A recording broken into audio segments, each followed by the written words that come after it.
Good. As Commissioner Shaw mentioned, my name is Dennis Rodriguez, and I'm Economic Development Deputy for Councilman Parks. I've been with his office since 2003, and I currently handle economic development issues for him. I'm also responsible for retail development, which is the focus of our panel here today. Let me start off real quick by introducing our panel in short form. To my right, we have Esther Torres, Christina Raspy, Carrie Rogers, Sharon King, and Jenny Scanlon. In a minute, I'll get into some of the details of what they do and have them get into their presentation. The main focus of our conference today is to bring people together in an effort to coordinate and plan for the future of South Los Angeles. There will be a follow-up meetings to this conference in dates to come, and Commissioner Shaw can fill us in on some of the details in regards to some of those meetings.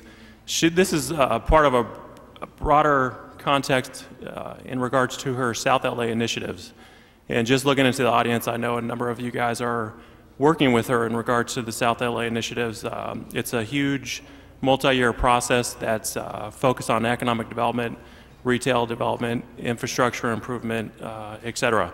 So with that, I also want to say thank you, and I'm sure our panelists say thank you to Commissioner Shaw for organizing this conference and specifically this panel. So let's give a round of applause to Commissioner Shaw real quick.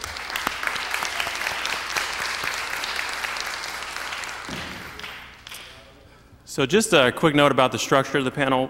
We're going to start off by hearing from each of our representatives here on the panel in terms of their concepts and expertise as they relate to retail development.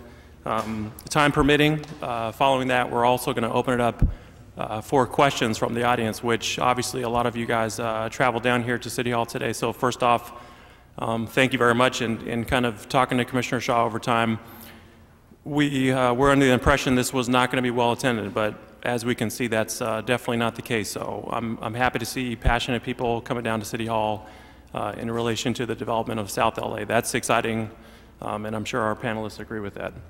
So with that, let's get started. Our first panelist that I'd like to introduce is Carrie Rogers. And Ms. Rogers is the Senior Vice President of Economic Development for the Los Angeles Economic Development Corporation, also known as LAEDC.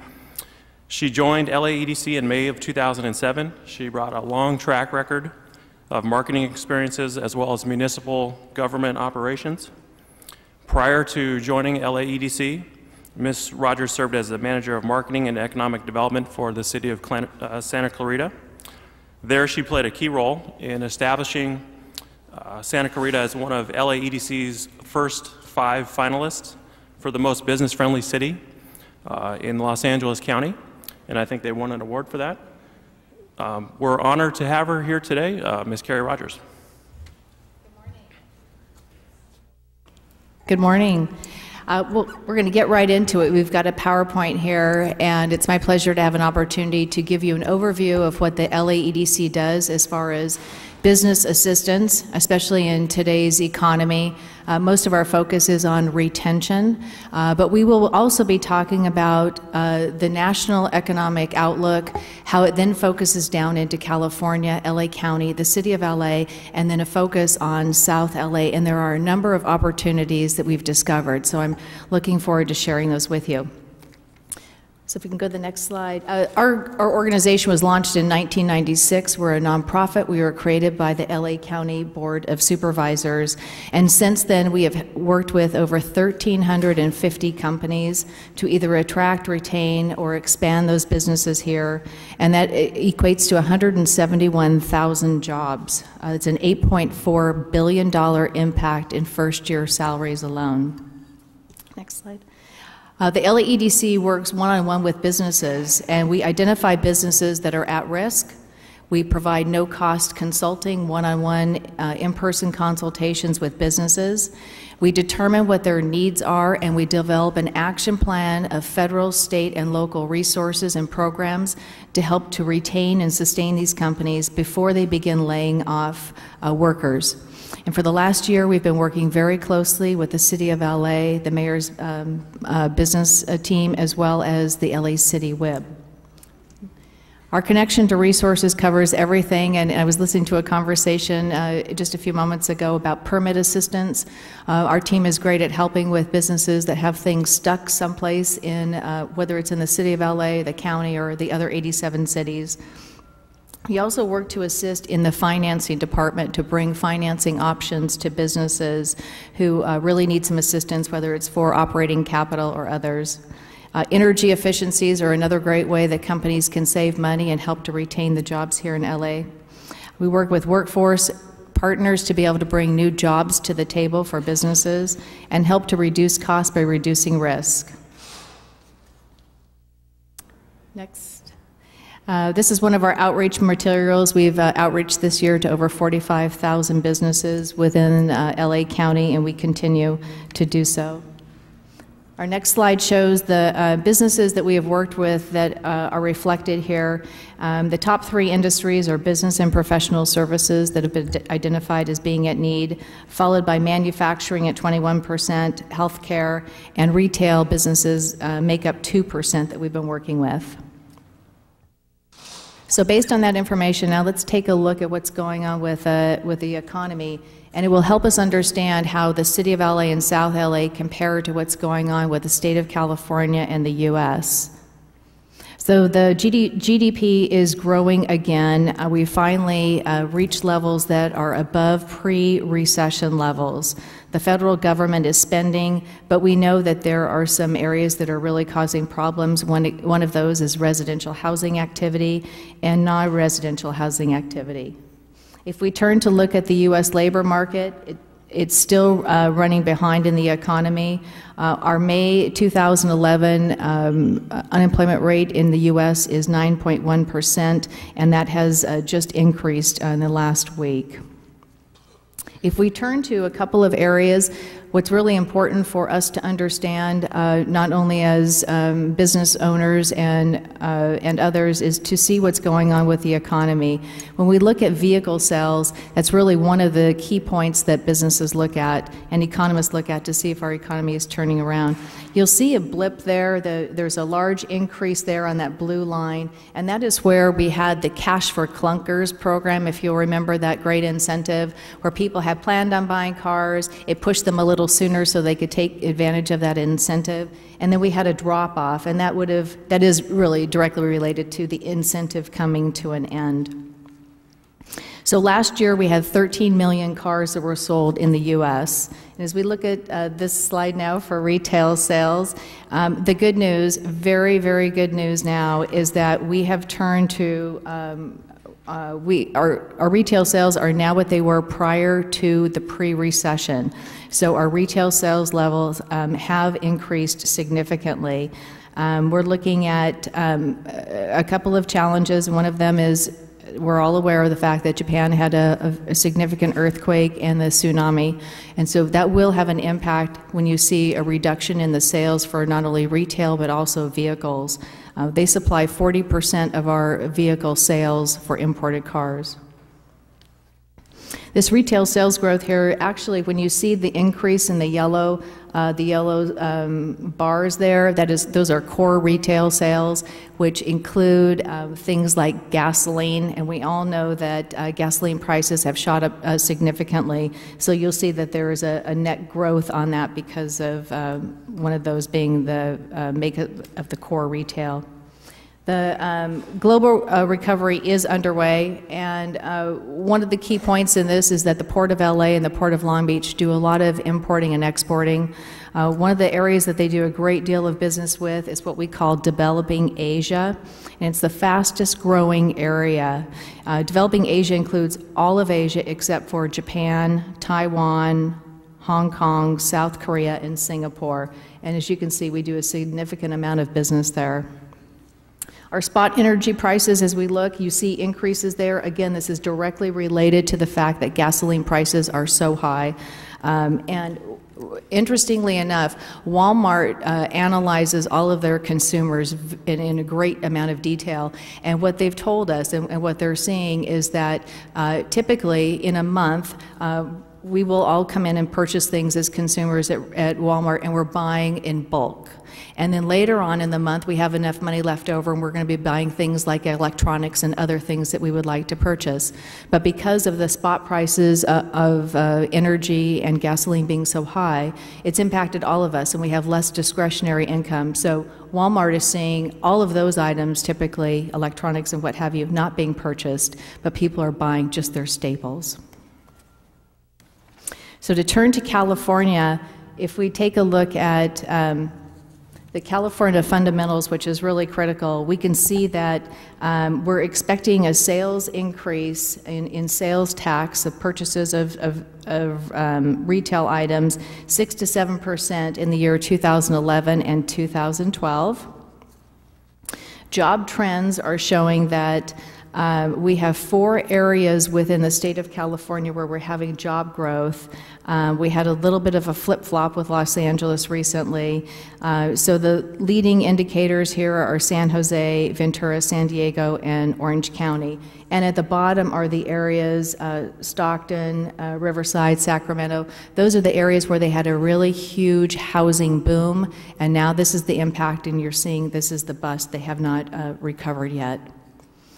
Turning to gasoline and diesel prices, of course, you can see the sharp increase. I recently paid, I guess yesterday, $3.89. I've heard people tell me that they've spent still well over $4 a gallon, numbers that we had hoped that we really would never see. And again, that is impacting the money that we're spending in the retail marketplace. If we take a look at California personal income, when the recovery kicked in the 3rd and 4th quarter of 2009, our personal income also increased. So the large red dip down, that is the pre-recession, and the spike going up is the recovery coming out of the recession. If we turn to California vehicle registrations, for us this is really important. This shows the number of vehicles that are being purchased within California. If we turn to the job rates coming down, for the first time, our unemployment rate in LA County is below 12%. First time in 16 months, which is huge. California was at 3.4% at one time. They're now down to 11.7%. If we look quickly over at the LA County outlook, our labor markets hit bottom in 2010, but we expect to see another 24,000 jobs this year in LA County and 70,000 jobs in 2012. If we look at our trends, you'll be able to see our highest employment numbers were back in 1990, and we're currently at operating about the level of 1995. Our job trends by industry, when we look for LA County, I think that this is important to note, is that, again, government is dead last, and that includes our schools, of course, our local and county jurisdictions. But leading the way is information, and that includes motion picture, television, and entertainment production. And retail trade, amazingly enough, during this time frame, grew by 1,100 jobs. If we look at the average annual pay by region in LA County, and I think this will give you an idea of what we're talking about when we're looking at creating some jobs, retail jobs. Annual pay in LA County on average, as you can see, is $52,000, nearly $53,000. The highest within that region is the West Side, and you can see South LA comes in at just over $35,000. If we take a look at the average retail pay within LA County, the average here is $32,000, almost $33,000. The West Side has a higher rate, and at the bottom there is the Antelope Valley with just over $24,000. So South LA is operating at $26,000. I think what we'll do is, because we're running a little bit tight on time, I think what we'll do is we'll turn to the LA City employment, if we could. There we go. So the LA City employment, the unemployment rate here is at about 14%, which is higher than the U.S., California, and LA County. However, when we turn to the taxable retail sales within the city, they are following the same trend, even though we have a higher unemployment rate, and this is really important to note, that they're following the same trend as the rest of the United States. So we will be recovering from the recession. Let's take a quick look at South Los Angeles. So South Los Angeles retail employment, in 2010, we had 10,400 residents were employed in retail employment. And this next slide is really important and really the crux, I think, of what we're going to be talking about today. And what these two charts show you is that 2.8% of the residents that live within South LA are employed in retail employment. However, they have 7.9% of the population. So what that means is that the South LA area is underserved in both retail jobs and retail services. So the next slide is important. It shows we did a 1, 3, and a 5-mile radius on the map, and we looked at the center at Hoover and Slauson, and we pulled that out. And if I could just take a moment and explain why that is so important. When you have retailers that are interested in opening a store in a specific area, they will pull demographic information in 1, 3, and 5-mile radiuses. And what they look at is they look at an intersection or a strip mall or a location that they like, and they want to see what the traffic counts are, how many cars are going past every day. And then what they want to do is they want to see what is the demographic of the people living within the area. So they'll look at your median household income, education, a number of different criteria, ethnicity, so they can determine what kind of retail store would be best there. And then they pull out that data, and what gets really interesting is that they can tell you within a 1 or 3 5-mile radius how much everybody spends on what. So they'll be able to tell you how much money per year is spent on tennis shoes, on apparel, on sporting goods, on furniture, on cars. They'll know if you live there, if you bought a car in a different zip code, they'll know what zip code you purchased that car in. And that information is super powerful because it will tell the retailers that we have an audience here that has discretionary income and is prepared to spend it. And let me just, I know we're running late, but we did a 1, 3, and a 5-mile radius on those demographics. And what I'm going to do is I'm going to we'll go to the South LA trends. Okay, so at the 1 mile, we have 63,000 people that live within a 1 mile of Hoover and Slauson. Their median household income right now is $30,000, but it's expected to grow by 20% in 2015, and that's really important for retailers. They want to know there's going to be a growth not only in the population, but also in the median household income. The age is also very interesting on the next slide, and that shows that the biggest population is between 25 and 34-year-olds, both for 2010 and 2015, followed immediately by 35 to 44-year-olds. If we look at the next slide on the income, again, the income is expected to increase by $6,600 in 2015, a huge 20% increase.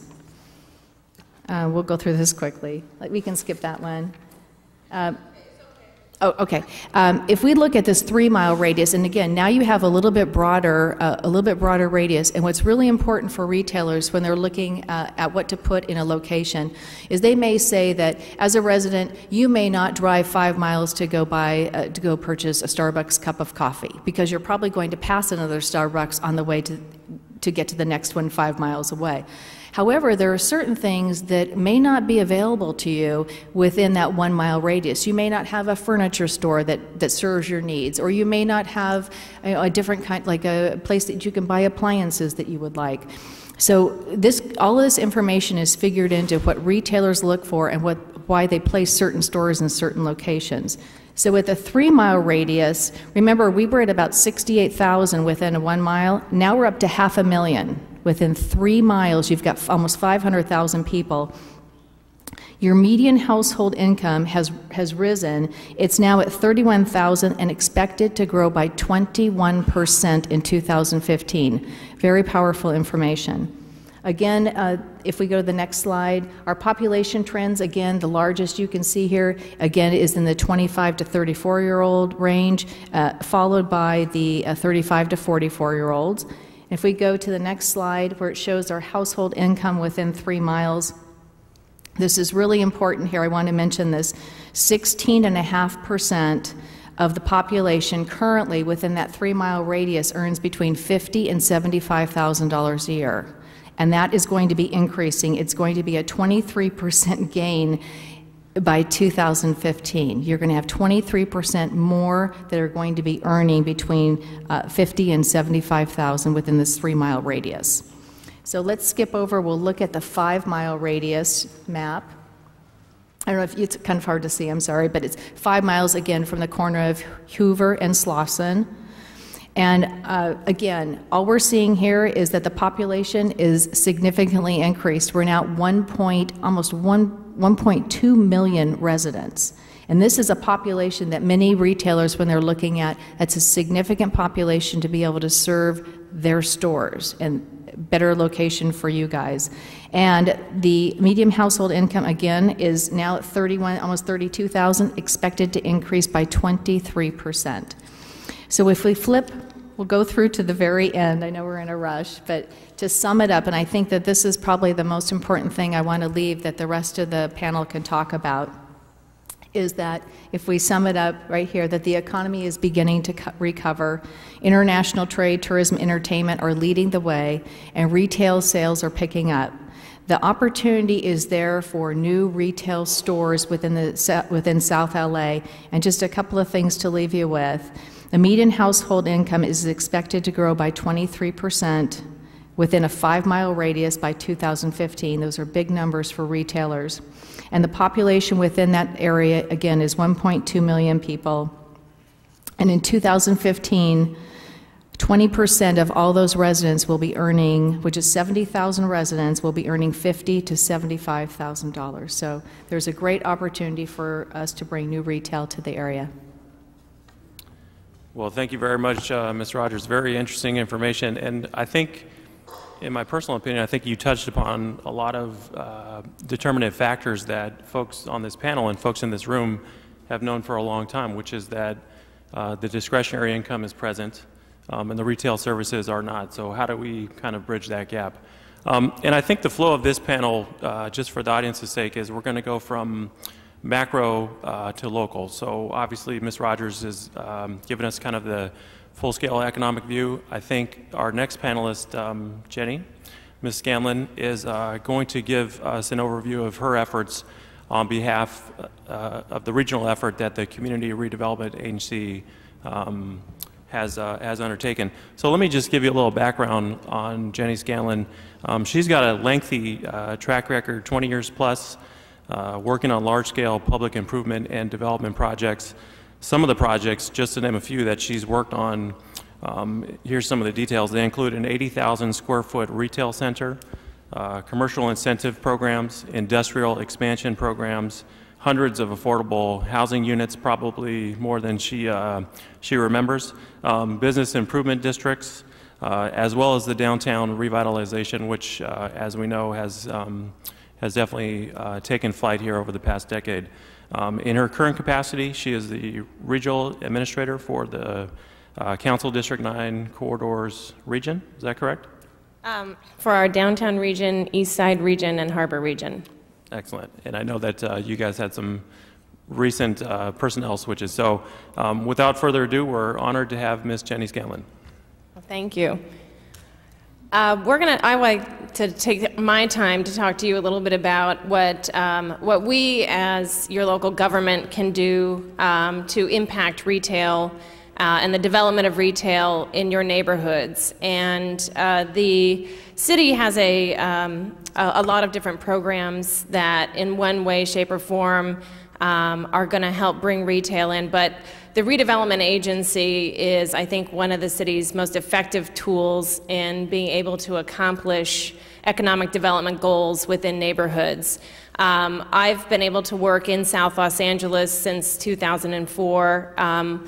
My focus for this conversation is going to be on Southeast Los Angeles. That's the part of South LA where I've spent most of my time. So I'm going to use that as an example to talk to you about what we've seen and what we can accomplish.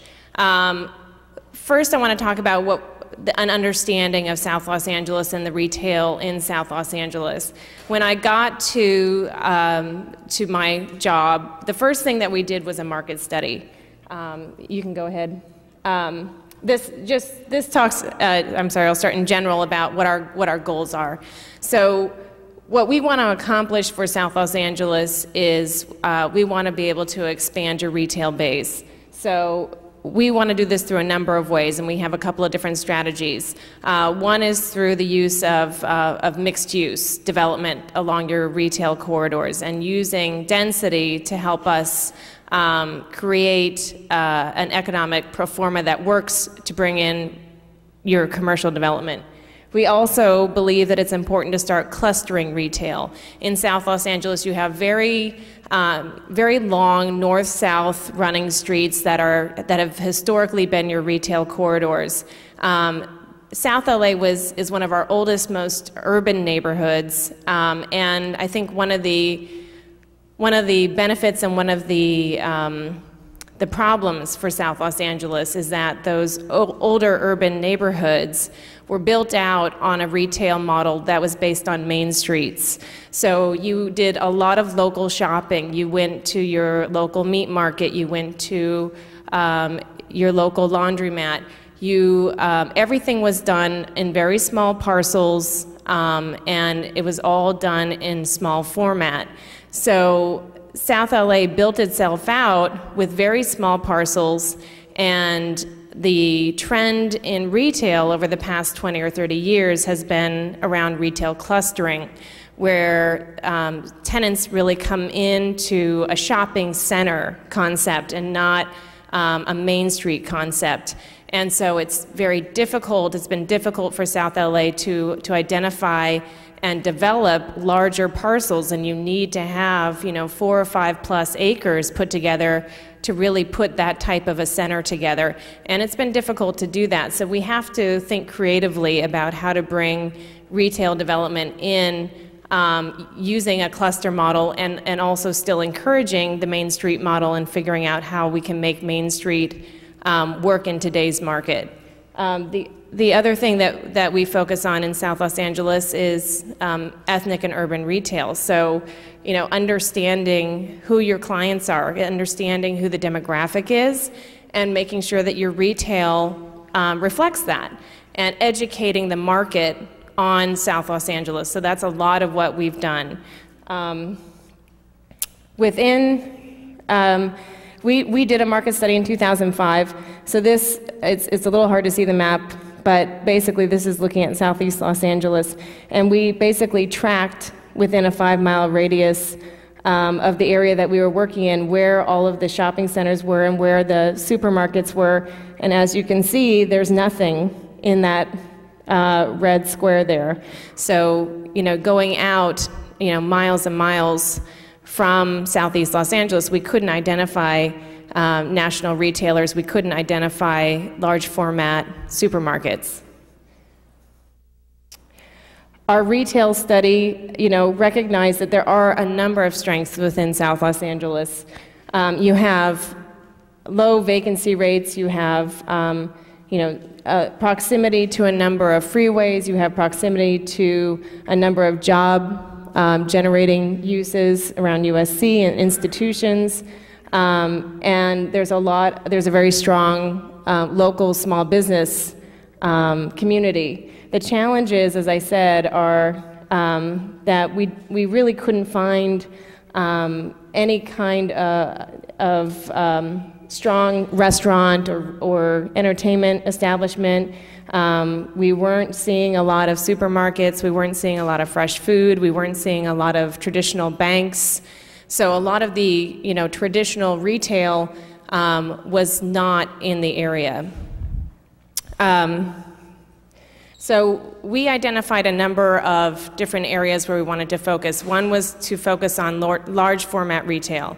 And as I said, when you're working in an area where you're having a hard time identifying these larger parcels, we had to focus and concentrate it.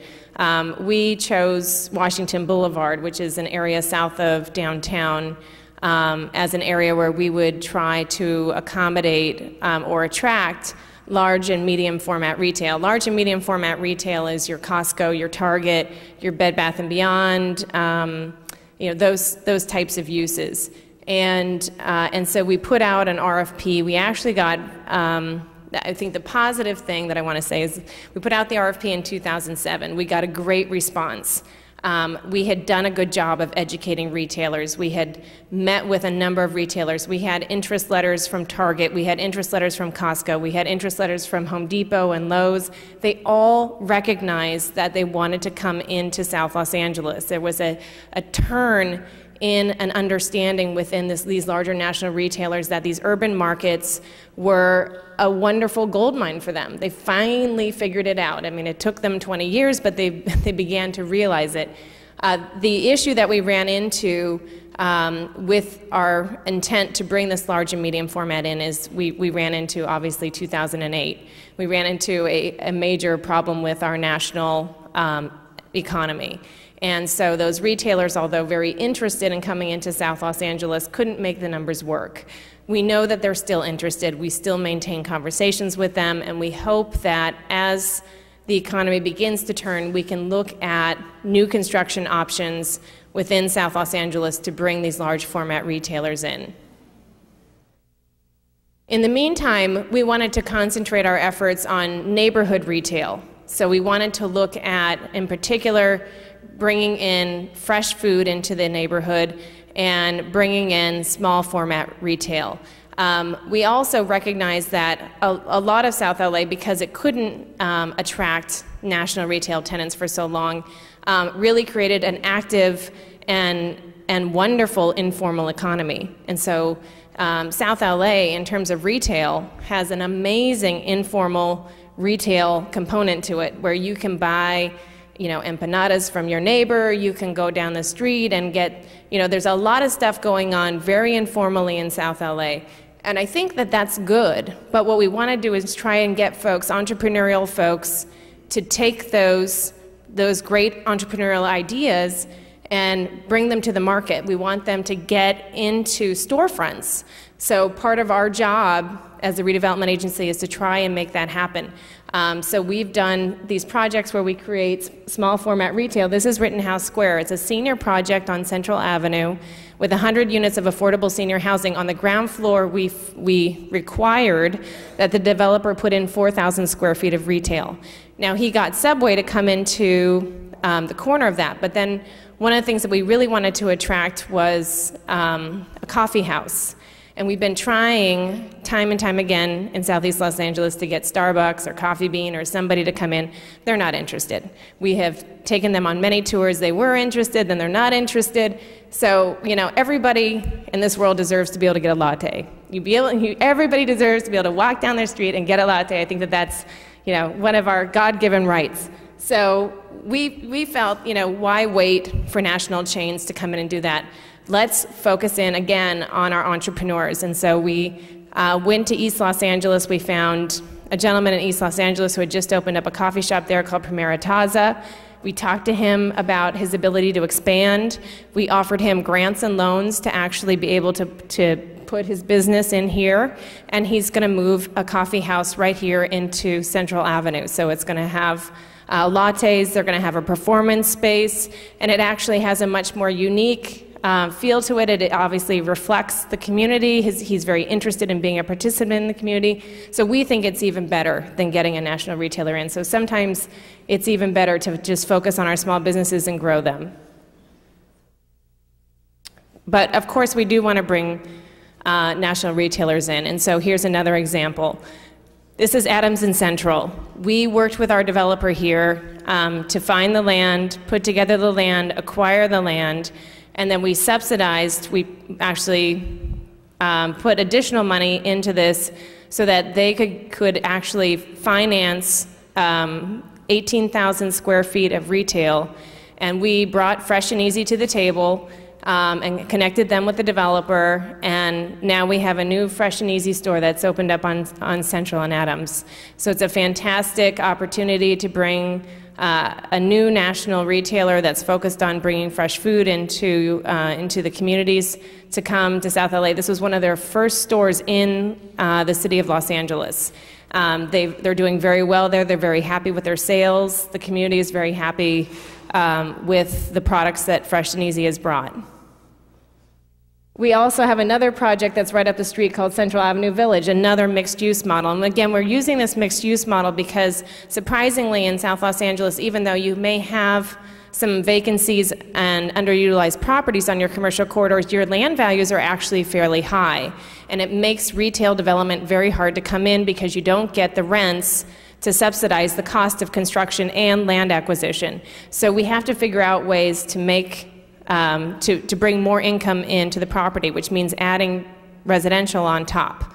So in this case, we have 85 units of residential. We have a Superior Market coming in. We worked very hard with Council District 9 on this one. Council District 9 and ourselves talked to about 10 different markets to bring them into the area. Superior decided they were interested. This is their first small format store. And this was done a few years back when everybody needed 45 to 55,000 square feet to do a retail supermarket, and no one was trending to do smaller format. Now everybody's doing smaller format.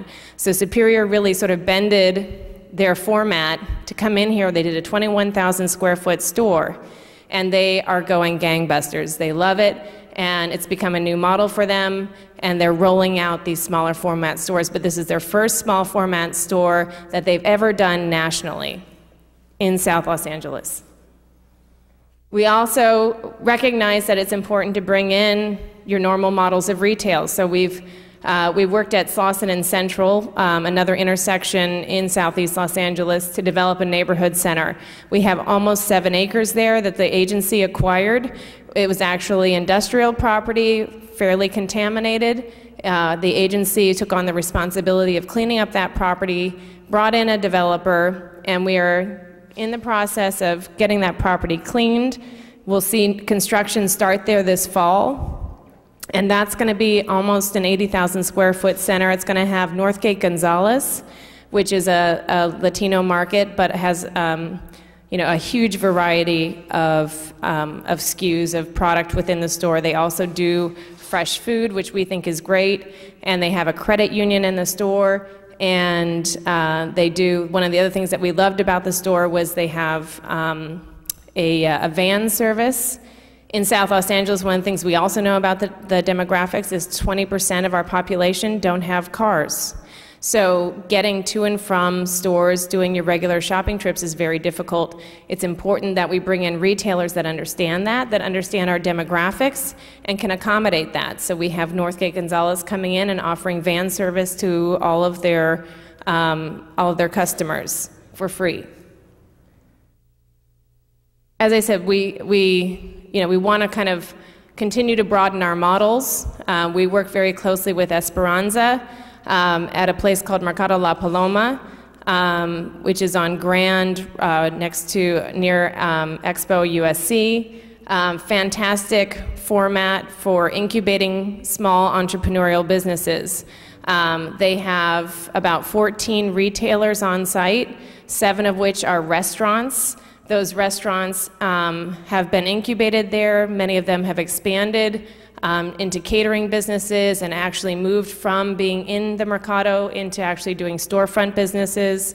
And they've received a great reputation. We're now working with Mercado to create a green grocer. So we're going to be adding space within the Mercado to put in a produce center. So people can go there, have a bite to eat, also do some of their local shopping, and work with local growers to bring in good produce. Part of making our retail attractive, our communities attractive, is about creating an attractive look to our communities, so that when we take retailers on tours and say, this is where you want to put your store, they see it, they get the vision. And so one of the things that we do as an agency is we work on beautification efforts, and efforts that not only just do nice, attractive streetscapes, but also we recognize that these streetscapes are about our pedestrian activity. We have a lot of pedestrians. As I said, we've got very active bus stops. So we're putting money into a number of streetscape plans throughout South Los Angeles, Central Avenue, Washington Boulevard, on Crenshaw. We've got a lot of funds coming in, a lot of grant money that we're going after to really create an attractive and vibrant environment. We also work, again, with these small businesses doing facade programs. So these are very simple programs.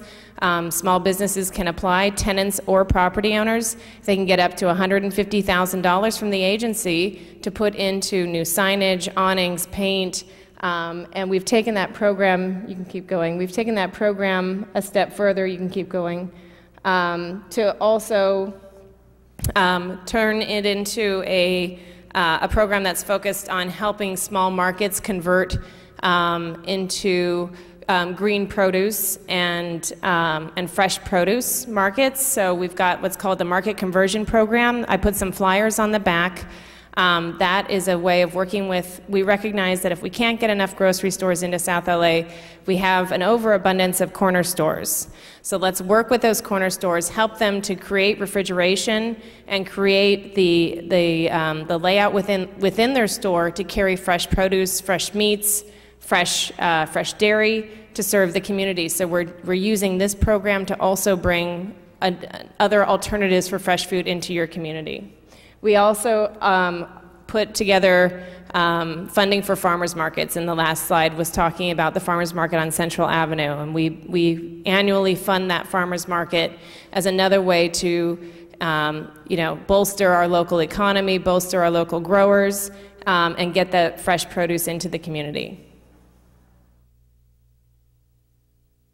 So keep going. That's the one of the other things that we recognize is that there's opportunity in the future. So to follow the trends, follow what we are currently doing, look at this infrastructure investment, utilize the Market Conversion Program. We also want to work on transportation issues, because if we can't get enough retail in the community, we want to make sure that people can get to retail. So looking at opportunities on the buses, we've talked about talking to MTA about adding racks on the buses so people can actually have some place to put their groceries when they come onto the bus. A lot of times we've heard from the community that they can't get onto a bus. They're actually rejected by the bus driver because they have too many bags with them. So the bus driver says, sorry, you can't. So they have to sit at a bus stop for hours and hours to try and get a bus home after they buy their groceries. That's just not reasonable. It's not fair.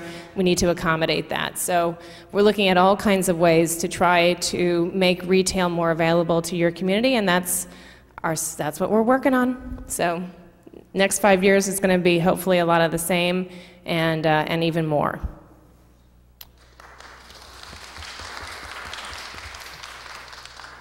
Well, that certainly was a lot of very insightful information in terms of your projects. Very exciting.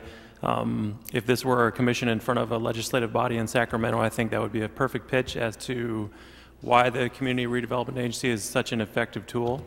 We're definitely excited that you're working on so many exciting projects. So, and with that, I'd like to introduce our next panelist. And I know, Jenny, you touched upon entrepreneurs in a portion of your discussion, and we have a very successful entrepreneur here in Esther Torres. Esther Torres is the president and CEO and founder of the Community Enhancement Corporation. I believe that was founded in 1992. Community Enhancement Corporation is a community builder which works on distressed and underserved communities, improving living conditions, expanding economic opportunities for low-income families, individuals, and youth. And with that, Esther, I'll turn it over to you to tell us a little bit about your project. Thank you, Dennis, and it's wonderful to be here. Valerie, thank you for this opportunity to share information about a very exciting and project in South Los Angeles. The project is known as the former Angelus Funeral Home, and I'm sure some of you have driven by it or know of it or have even been there many times before. It's strategically located on the corner of Jefferson and Central. And I refer to it as the gateway to the historic district in South Los Angeles. But for whatever reasons, the property in the past few years was allowed to become dilapidated. So for the last 40, almost 50 years, the property has basically been boarded up and it has not been in use at all. So basically part of our function, as Dennis has said, is that we go into these distressed properties and try to revitalize them and reinvigorate them so that they can be of use to the community. You know, for so many years, the Angelus Funeral Home was the place to go. It was, you know, it's a landmark. And beyond that, it's also a project that's historic. It has historic significance. It was designed by Paul R. Williams, you probably know that name. And because it's strategically located in the historic district of Central Avenue, it's historic from that regard as well. So we want to go in and preserve all of its historic significance. I mean, not only the building, but also all of the passion and all of the spirit that came about with the founders of that building. So that'll be a challenge. But what I also need to tell you is that while the project has been vacant and really kind of dilapidated for 40 years, almost 50, that we will be creating or transforming it from a funeral home into a early care and education center on the ground floor and a full family medical center on the second floor.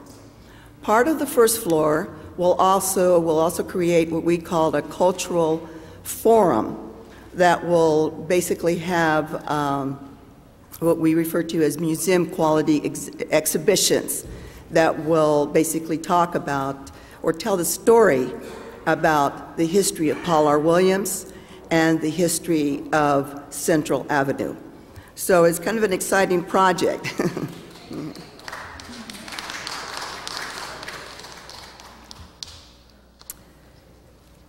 The child care will basically address infant care, toddler care, 3-, 4-, and 5-year-old care.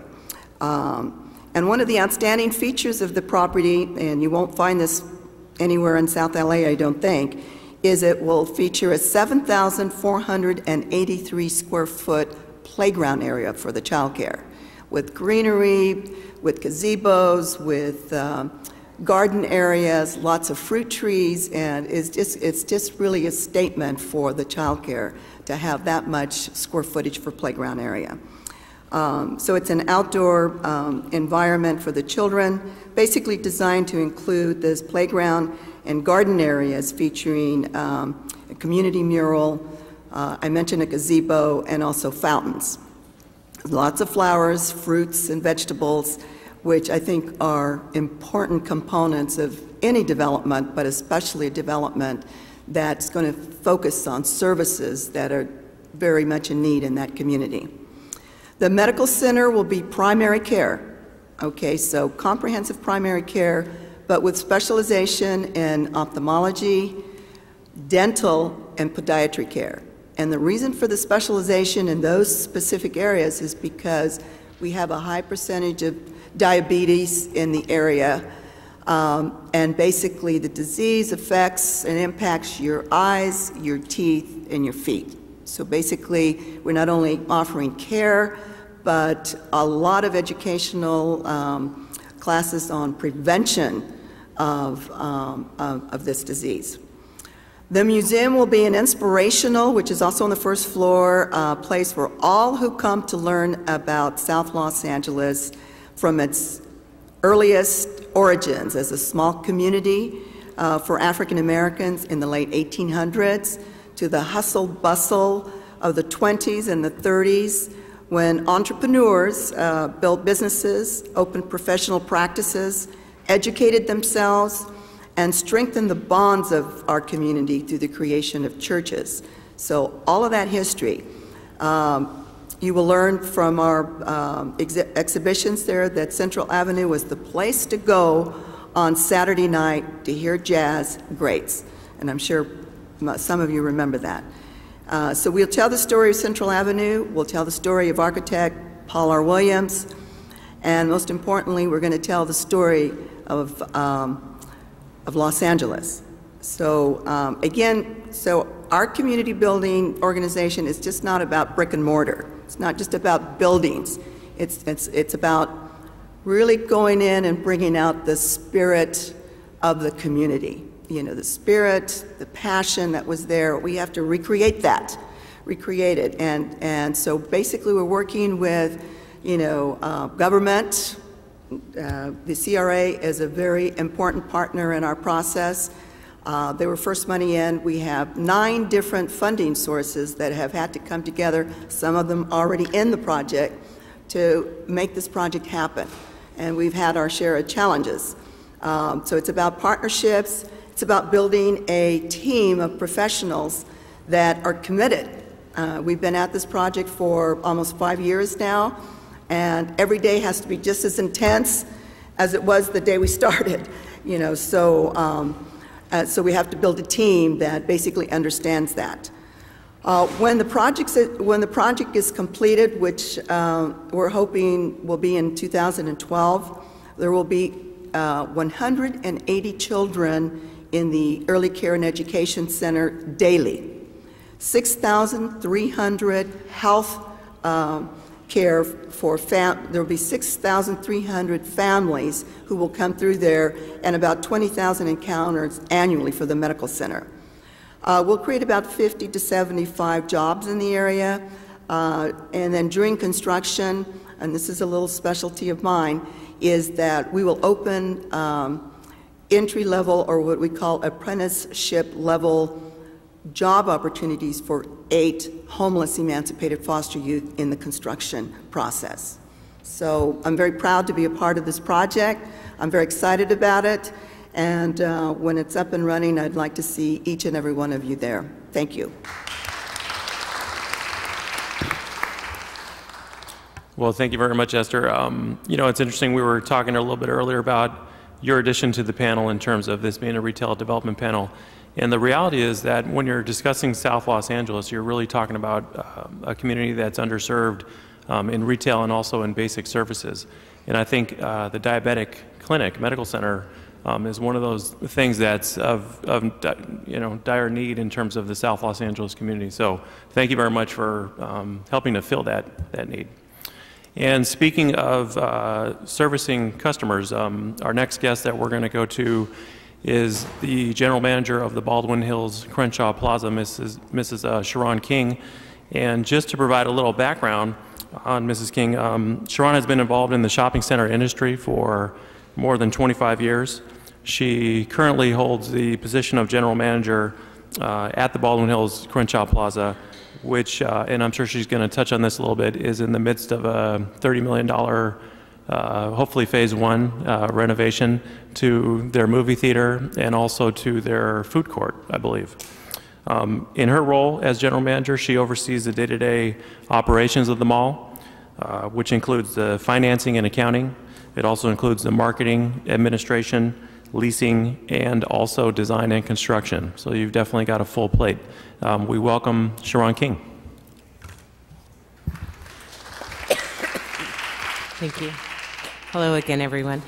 Baldwin Hills Crenshaw Plaza, let me just start by asking how many of you have been to the mall recently? Okay, great. How many of you have been within the last 3 months? Okay, almost as many, great.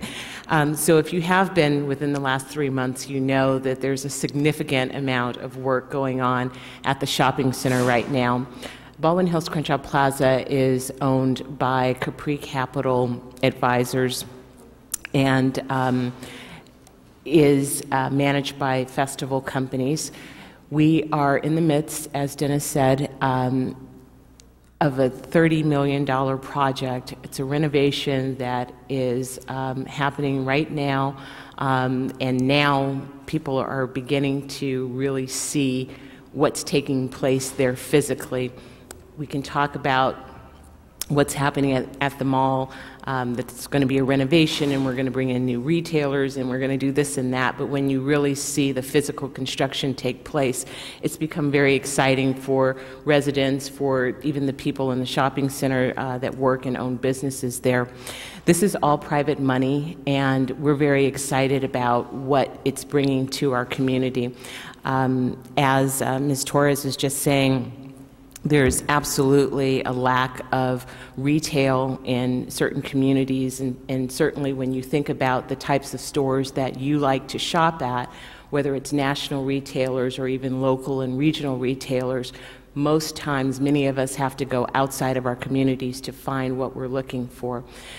One of the things that we are looking to do at Baldwin Hills Crenshaw Plaza is make sure that the folks in that community can stay in their community to shop. In addition to that, we hope that they will be able to shop in their community, work in their community, and enjoy first-class entertainment and dining in their community as well. So one of the things that we're doing, we'll go to the first slide and I'll just show you, there we go. This is what you see, or actually what you did see previously, you don't see this now, at the corner of Martin Luther King and Crenshaw Boulevards. The mall had a very, it still does have a very iconic look to it, and it was just outdated. And we absolutely felt that it needed a fresh, very contemporary look to it, along with the new stores that we're hoping to bring into the mall. So if you go to the next slide, one of the key elements of design on the bridge, and this is the bridge that is directly over Martin Luther King Boulevard at Crenshaw, we are adding a huge window area, and that window is facing east. It's kind of hard to tell in looking at it, but that's about 50 feet of window space, and so you will have just a phenomenal view of the downtown area and much of Los Angeles from that location. We hope to put a restaurant on the second level there, as well as some additional retail that would be complementary to a local cafe type restaurant, right actually on the other side of the wall where you see that movie poster. Both, if you go back to the last slide, what you don't see on there, the Macy's building is also currently under renovation. And I know for any of you who have ever shopped in Macy's, and especially recently, and I constantly hear complaints that you know, there's not all of the product that you get in other Macy's stores. This is something that we're also working on here, where Macy's is being renovated. There's a huge investment in renovation there, and then also in their merchandising. And go to the next slide. This is the entrance right off of Martin Luther King Boulevard. And next slide. This is what actually you can see elements of this already. The building has been painted, and those architectural design elements are actually in place. This is where you'll enter to go into the main entrance of the mall, as well as to the movie theater. Next slide. This is what used to be the parking lot right next to the Magic Johnson movie theater. Next slide. And this is what you'll see there now. And actually, this rendering, this is an architectural rendering, absolutely does not do what is there now justice. It's an absolutely beautiful, and it hasn't opened yet, but you can already see what's going to be there. It is a park-like setting. We are calling it our promenade, but it absolutely is beautiful. Trees, other plant material that has been incorporated there, lots of natural seating, and then we hope to also introduce a retail element to this promenade as well. So one of the key things that we've done here, instead of just having a movie theater and a parking lot, we've added a social gathering space between the movie theater and the parking lot, so that much like any other place that you'd go to see the movies, there's some place where you can sit, wait for your movie to start, maybe get a bite to eat, and just sit and have fun with your friends or family. So this is something that has been added and will actually be open next week. Next slide. Again, this is just an overview of where the cinema is currently. Next. And this is an overview of what you'll see as of next week. So one of the things that's very key here is the main entrance of the mall has been moved, and I apologize, I can't really show it to you, but it's angled now so that it opens onto the promenade, hopefully inviting more people into the mall. As soon as you walk through there is the food court, so hopefully there's a lot more synergy between the theater and the mall shops. This is another mall entrance. Next. And you can see that we have plans to incorporate local eateries so that there's more of a synergistic feel between what's outside of the mall and what's inside. And again, the mall will have a much more contemporary look to it. This is the interior.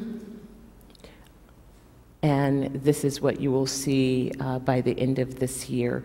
The major design element in the interior, which is where the center court and food court is we are moving our escalator over about 50 feet to create a much larger center court area, much more open and much more conducive to, again, coming in, having a great time shopping, dining, entertainment. When the summer season of concerts that we typically have in our promenade area are over and we bring them inside, this is where we will have our indoor concerts. So it's a much more open space and much more inviting for our customers. This is typical of what you'd see on the interior of the mall previously. And then this is what you'll see in the coming months. And again, this is an example of something that you can already see taking shape in the mall. We haven't actually finished or put finishes on these design elements, but again, you can see how much more open and contemporary. It's a much more bright and inviting environment. Again, this is another prior interior space on the second level, which is the bridge area going to Macy's. And this is what I was previously talking about, and having a restaurant and then this very open area with a window treatment that looks on to Crenshaw Boulevard but has vistas to downtown Los Angeles. And I think that's the last slide. Yes. Okay, great, thanks. So the only other thing that I wanted to mention is, again, our goal is to bring the national retailers that residents in the community are looking for, but to also remember that Baldwin Hills is a very unique shopping center. It's a shopping center that has a lot of history. It's one of the oldest shopping centers in the country, and it has a very unique community and residential area around it. We want to continue to embrace that. So in addition to those national retailers, you will also see a variety of local retailers that bring a very unique flavor to the mall. One of the things that next month, we're very excited to celebrate our first winner of our Next Entrepreneurial Star. This is a program that we did with the Los Angeles Urban League, and you may have seen some of it on television, but it's something that we're very proud of because, as my colleagues here have been saying, that it's so important to bring local retailers into the mix. This is what keeps our economy thriving, and we feel that in a shopping center, we understand that it's not the most inexpensive venture to get into, and so we think it's a great opportunity for us to nurture and incubate local talent, bring them into the mall, and the first winner of our entrepreneurial contest, which is getting a complete free ride on rent, just everything from design, everything that it takes to start this business. We have taken this person, taken them to classes, and everything it is that we think would help them to start and continue a successful business, and we'll open them up into the mall next month. And so we're very, very excited about that. We actually have 3 winners. Our first prize winner, though, is getting a cart space, and will be open in the mall next month. So we're very excited about that. We hope to continue this program as an opportunity to nurture and incubate new local retail talent for the mall. The last thing I just want to say is that Rave Theaters is opening next week. The grand opening for the theater, which is the former Magic Johnson Theater, which closed last June, we are now opening on June 29th, so almost a year to the date. We're opening this new Rave Theaters. It's a 15-plex theater. It is absolutely beautiful, state-of-the-art, and so I would welcome and encourage all of you to come out and see the first of one of our big projects that we're completing on this renovation. The mall will be completely finished with this first phase of the renovation by the holiday season this year. So please come out and take a look, and please be sure to stop and give us your comments. We always love to hear our customers' opinions about what's going on in the mall, and then to also give us feedback on the things that you're looking for. So thank you, and I appreciate your time. Well, thank you very much, Sharon, and it's definitely very exciting that your Phase 1 concepts are opening up next week. We're very excited about Phase 1. We're even more excited about future phases as they come down the road here. So with that, from one regional project to another, Christina Raspy, to my right here, is the Senior Vice President of USC Real Estate and Asset Management. And a little background on Ms. Raspy.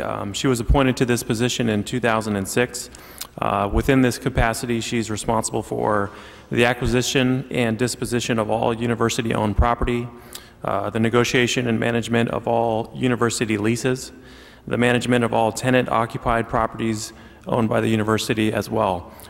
She's also responsible for all campus planning activities, which includes the master plan planning process that the university is currently undertaking.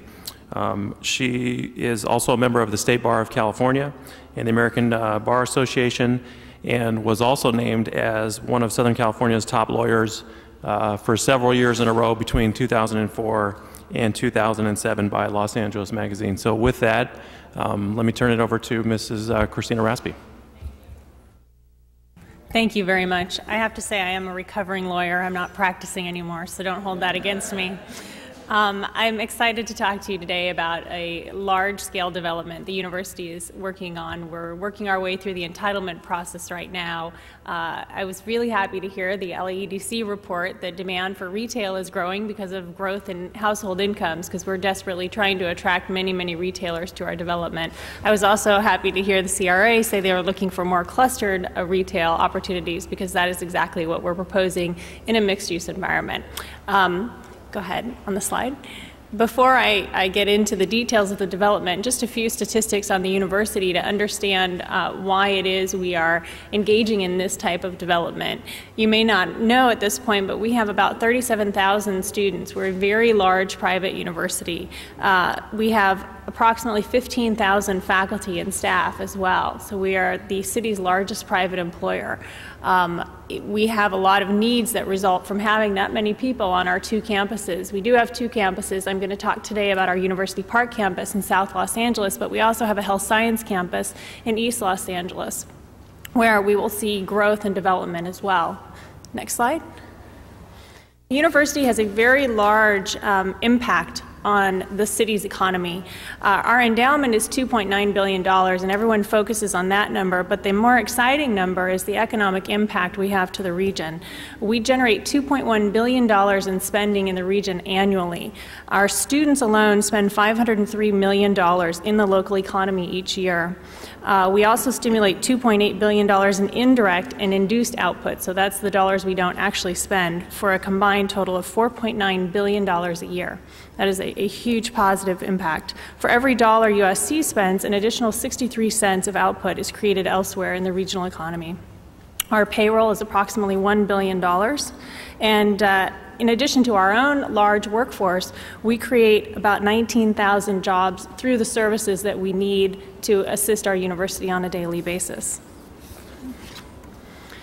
The university, because it is a private university, doesn't have the same obligation state universities have to do master plans every 5 years. The last time the university did a master plan for the University Park campus was in the 1960s. It was a very long time ago, and when we built the Galen Center a couple years back, the city really said, we'd like to see a master plan from you. So the university engaged in a 4-year process, starting in 2004 and completing in 2008, in planning its growth for the next 20 years. So the goal of this process was to really say, where do we need to grow as a university, and how do we do it in a responsible way that has positive impacts on the community that surrounds us, as well as our own faculty, staff, and students. We had hundreds of meetings over those the 4-year time period with all the people in the community, as well as our own faculty, staff, and students, to come up with a master plan that was approved by our Board of Trustees in 2008. Go to the next slide. In the master plan, we planned for our core campus, which we call District 1, some land that we owned east of the 110 freeway, which we call District 2, and the area that is north of our campus, which we refer to as District 3. District 3 currently houses the Cardinal and Century student housing complexes, as well as the University Village. The University Village sits on 14 acres, and for anyone who hasn't been to the village recently, I will tell you it is looking run down. We've done our best to keep it up, but it was built in the 1960s, and it's a very inward-facing retail development that needs to be completely scraped, and we need to start over.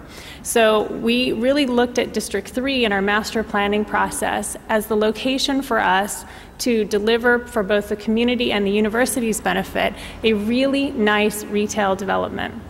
Our students, faculty, and staff want to shop in the area. They want to keep their purchasing power in South LA.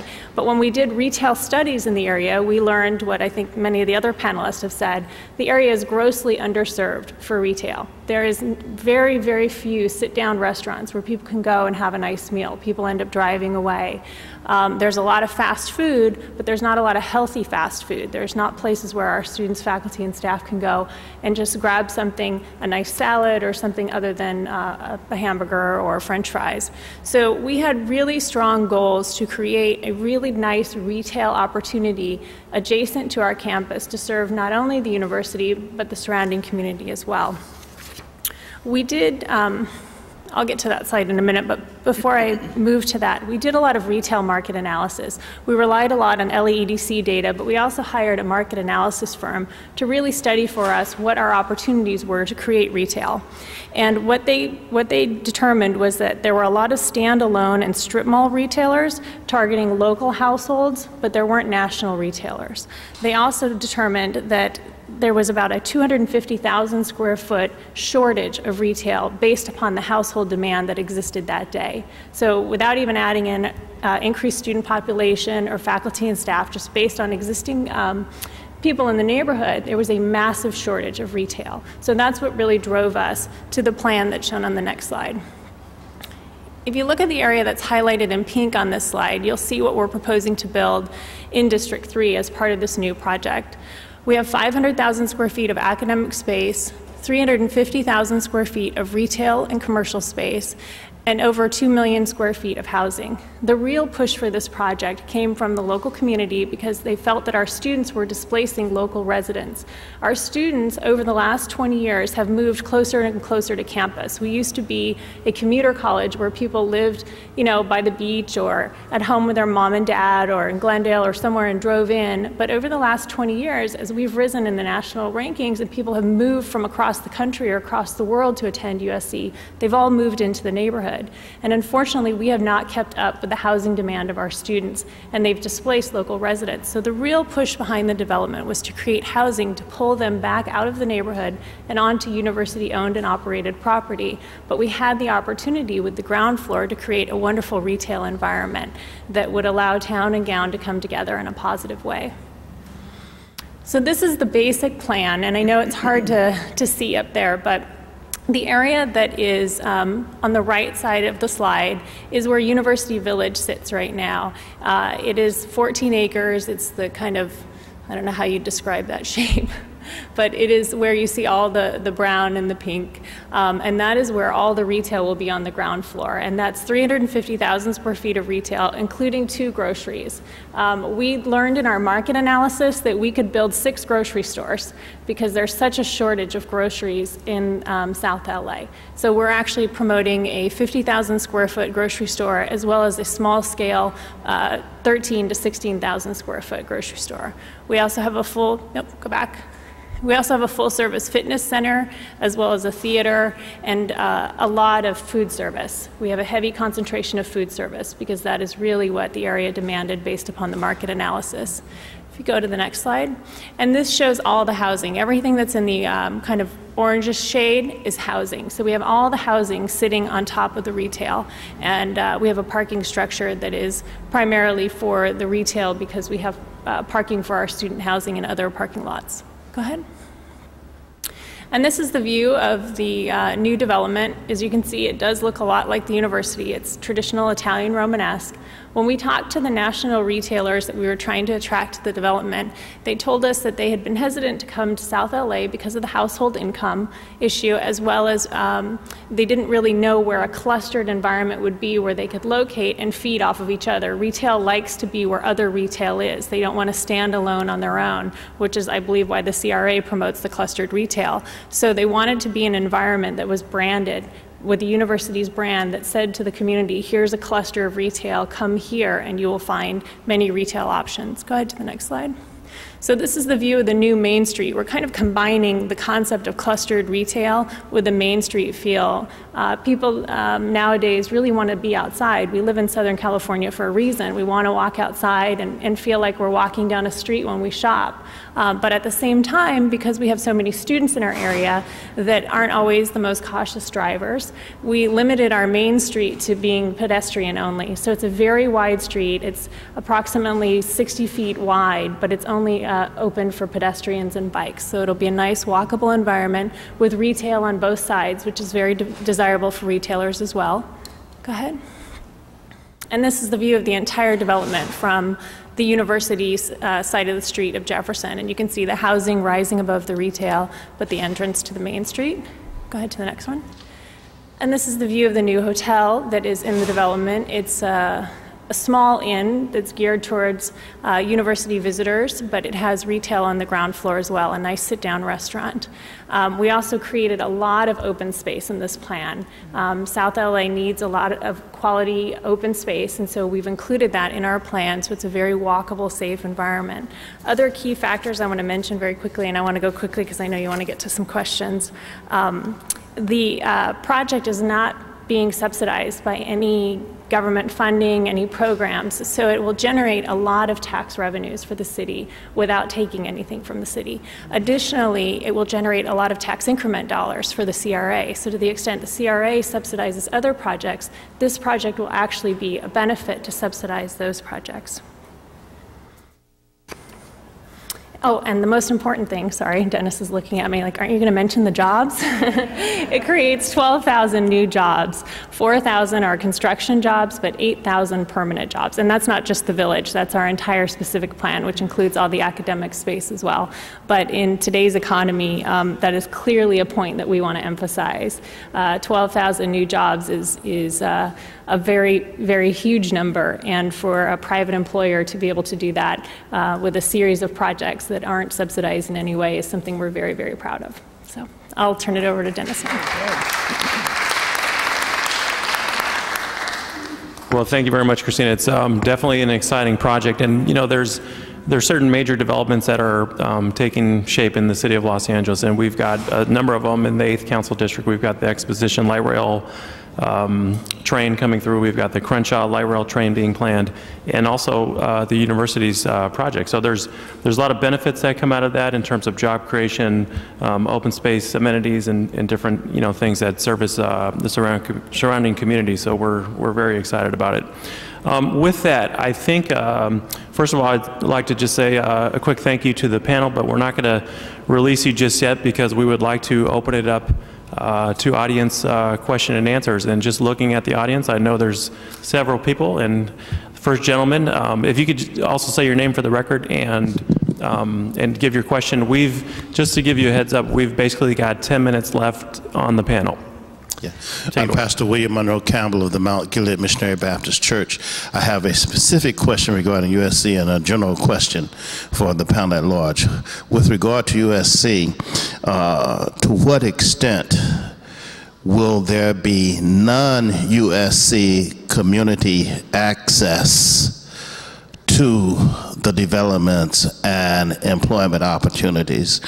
And before you respond to that, my generalized question is, with regard to retail development, to what extent is there opportunity for responsiveness to the community's interests in terms of retail development, both in terms of employment and business opportunities, persons hiring with the interests of the community involved, and then the opportunity to be enhancing to business development in the community and not just external. We have a whole history of money being siphoning off of the community and going elsewhere. So USC, and then the general question. All right, and just to give the panel a concept of our format here, I think what we're going to do is we're going to have all the question askers ask their questions. We're going to potentially take some notes on what the questions are, and then we're going to come back in terms of the answers because we have a limited time frame here. So I think the first question was directed at the university in terms of the question that you just wrote, and then we'll go with the second question from you. Yeah. Thank you so much for this panel. My name is Linda Wilson, and I am a new business owner on Central Avenue. I've taken the last space in Rittenhouse Square. I'm opening up a Box Brothers, boxes, packing, shipping, a complete logistics company with a business resource center inside, faxing, copying, live scan, and so forth. I guess I'm directing this to you, Ms. Scanlon. I need your assistance. I was applying for some redevelopment money about a year ago, and everything is drying up. So I'll see you after that. My question as far as the retail development, small format is what has always driven Central Avenue since the 1800s. I can appreciate Mrs. Torres coming on with Angela's Funeral Home and keeping it historic. Historic is what's going to drive Central Avenue. Family-owned businesses is what drove Central Avenue. There were no big box retails back in the 1800s to 1920s. This community did not survive on Starbucks. And I would appreciate when you are out here and you're bringing in these big box retailers that they don't drive out the small family-owned businesses. Because that's what I am. That's what my members of CABA, the Central Avenue Business Association, that's what we're trying to preserve, small family-owned businesses. And thank you very much. Thank you very much. All right, we've got two folks left.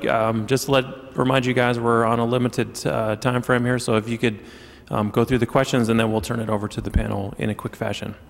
Okay, good afternoon. My name is Shamel Graham, and my question is for Ms. King. I'm a longtime resident of Baldwin Hills, and so I want to know which strides is the mall making to attract more high-end retailers, because as you're aware, most of the surrounding residents in View Park, Baldwin Hills, and Ladera don't patronize that mall because types of retailers that we frequent aren't located in that area. So I'd like to know what types of strides and what new retailers are coming in.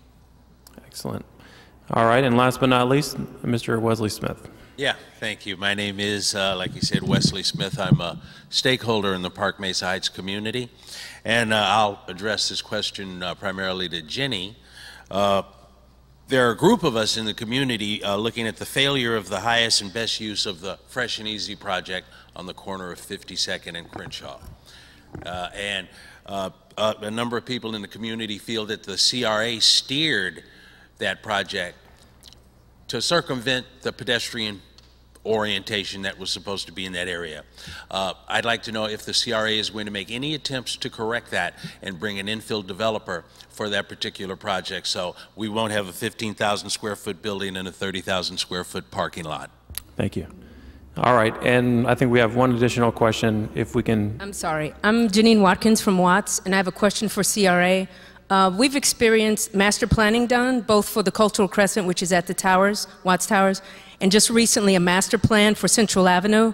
And unfortunately, historically, they continue to be shelved. And so I'd like to know from CRA where our master plan is, because it's been completed, but we don't have access to it. It's the master plan for Central Avenue and for the Cultural Crescent. Thank you very much. All right, so we've got a couple of questions here on the table, a couple for Jenny and one for Christina and one for Sharon. Just in the interest of time, maybe we can start with Jenny and you can maybe combine some of your responses, and then we'll go quickly to the two of you.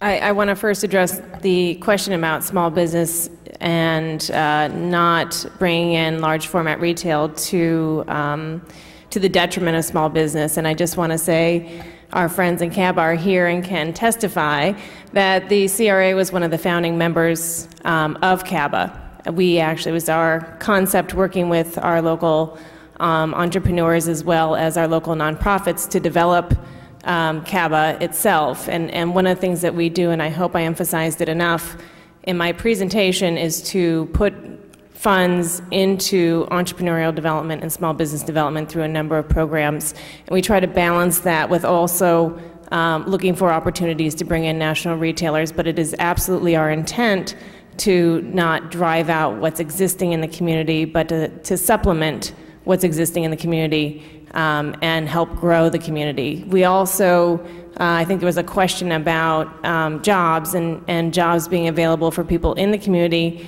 and I just want to address that question. The Community Redevelopment Agency, anytime we put money into a project, we actually have a community benefits plan. As part of that project, we require local hiring. So we require local hiring for construction jobs as well as for permanent jobs. And so not only is the developer required and their contractor the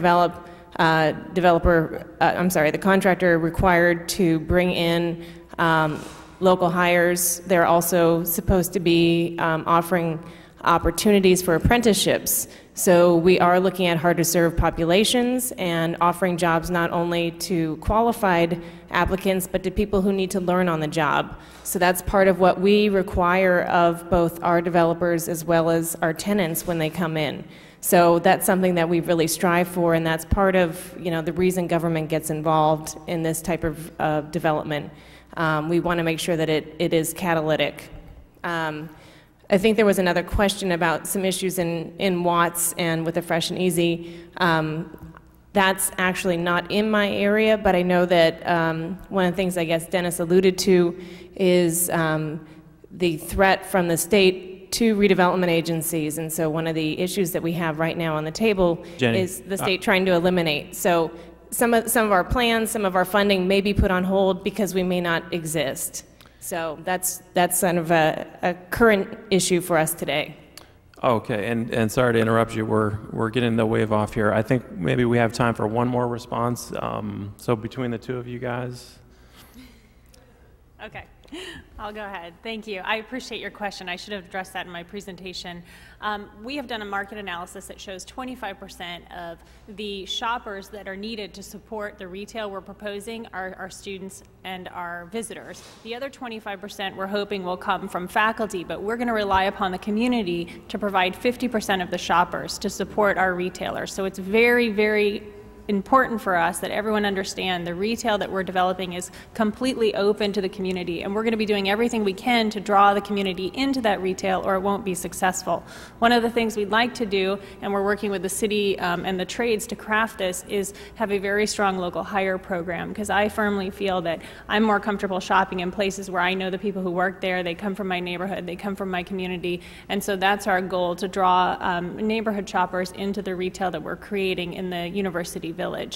As for the housing will only be open for our students, but as a result of the housing that we're creating, by pulling students out of the local neighborhood, we're freeing up approximately 900 units, and this is based upon our environmental impact report, not any study that the university has done independently. So that will create 900 units for local community members in the neighborhood. So that's, I hope, answering your question. All right, and with that, I think we are going to conclude our panel. So first of all, let me say thank you to our panelists, maybe a round of applause. Thank you to Commissioner Shaw, and thank you very much. Take care.